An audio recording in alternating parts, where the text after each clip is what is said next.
மணத்தக்காளி துவையல் எப்படி பண்ணுறதுன்னு பார்க்கலாம் வாங்க. இந்த வீடியோக்குள்ளே போகலாம். தனியாவை கொஞ்சமாக வறுத்துக்கணும். அதுக்கப்புறம் எண்ணெய் ஊற்றணும். எண்ணெய் நல்லா காஞ்ச பிறகு ஒரு 10 வரமிளகாய் எடுத்து அதை நல்லா கோல்டன் ஃப்ரை பண்ணிக்கணும். அதுக்கப்புறம் வெங்காயம், வெள்ளை வெங்காயம் தான் யூஸ் பண்ணிக்கோங்க, நல்லாயிருக்கும். அப்புறம் பூண்டு போட்டு நல்லா வதக்கிக்கணும். கோல்டன் ஃப்ரை வந்த பிறகு கொஞ்சமாக புளி போட்டு அதையும் நல்லா வதக்கிக்கணும். நல்லா வதங்கிட்ட பிறகு அப்புறமா தக்காளி ஒரு 2 தக்காளி அரிஞ்சு கட் பண்ணி போட்டுக்கோங்க. அதையும் நல்லா வதக்கிக்கிட்டு ஆற வச்சுட்டு மிக்ஸி ஜாரில் போட்டு நல்லா அரைச்சிக்கோங்க ஃபைன் பேஸ்ட்டாக. மறுபடியும் எண்ணெய் ஊற்றி நம்ம மணத்தக்காளி கீரை அலசி வச்சுருப்போம், அதை எடுத்து நல்லா க்ளீன் பண்ணிவிட்டு அப்புறமா அதை அந்த எண்ணெயில் போட்டு நல்லா வதக்கிக்கணும்.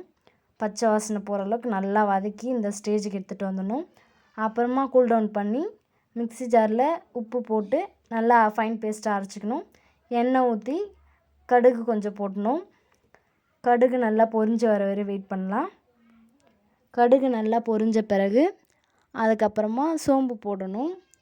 சோம்பு நல்லா பொரிஞ்ச பிறகு நம்ம அரைச்சி வச்ச மணத்தக்காளி கீரையை எடுத்து இதில் போட்டு பச்சை வாடை போகிற அளவுக்கு நல்லா வதக்கிக்கணும். வதக்கிட்ட பிறகு நம்ம தேவையான அளவு தண்ணி ஊற்றிக்கோங்க.